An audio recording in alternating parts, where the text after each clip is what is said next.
गुरुदेव कहते हैं कि परिवार के निर्माण में नारी की महत्वपूर्ण भूमिका होती है। परिवार का यदि निर्माण करना है तो कौन कर सकती है? नारी कर सकती है। कन्फ्यूशियस कहा करते थे कि यदि हम सीधा सीधा समाज का निर्माण करने निकले, राष्ट्र का निर्माण करने निकले तो ये संभव नहीं है। सबसे पहले हमें परिवार का निर्माण करना होगा, क्योंकि परिवार से समाज बनता है और समाज से राष्ट्र बनता है। इसलिए पहले परिवार का निर्माण होना चाहिए। और परिवार का निर्माण कौन कर सकता है? एक नारी कर सकती है। पुरुष घर में धन ला करके दे सकते हैं, घर में साधन सुविधाएं जुटा सकते हैं, लेकिन घर को स्वर्ग कौन बनाती है? नारी बनाती है। इसलिए भाइयों बहनों, नारी का सम्मान होना आवश्यक है। सभी शास्त्रों में नारी की महिमा का वर्णन आता है। शास्त्र कहते हैं गृहिणी गृहम उच्चते। किसी मकान को घर नहीं कहा जाता, घर किसे कहा जाता है? गृहिणी को घर कहा जाता है। बिन गृहिणी घर भूत का डेरा। बहुत बड़ा मकान यदि हमने बना लिया, उसमें कोई नारी न हो तो उस मकान को घर नहीं कहते, गृहिणी को घर कहा जाता है। परिवार का हृदय और प्राण कहा जाता है नारी को। नारी की इतनी ऊंची महिमा होती है।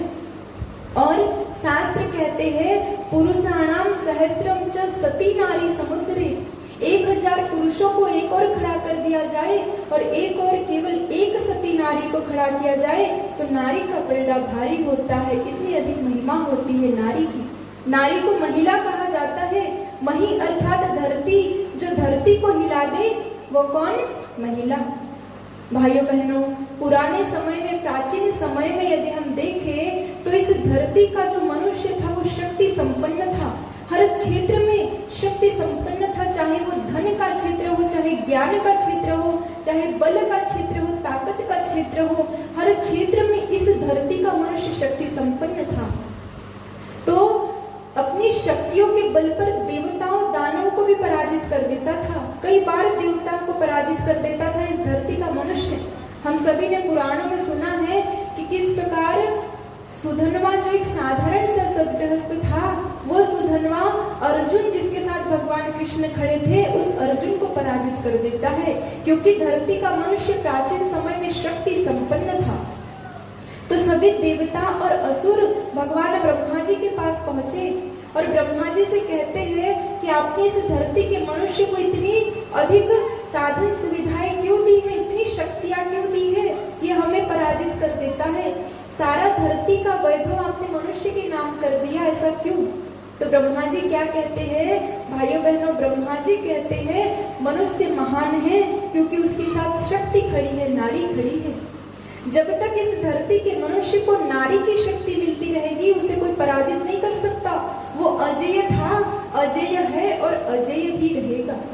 लेकिन भाइयों बहनों, समय बदला, परिस्थितियां बदली।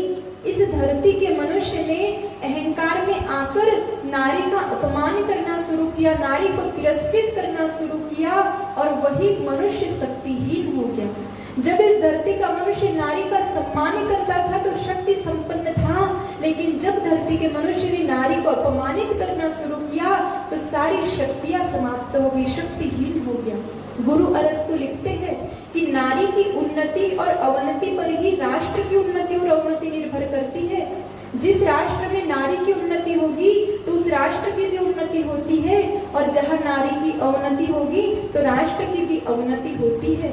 इसलिए भाइयों बहनों, आज आवश्यकता है नारी का सम्मान हो, नारी को पवित्र दृष्टि से देखा जाए। नारी बहुत अधिक सम्मानित होती है।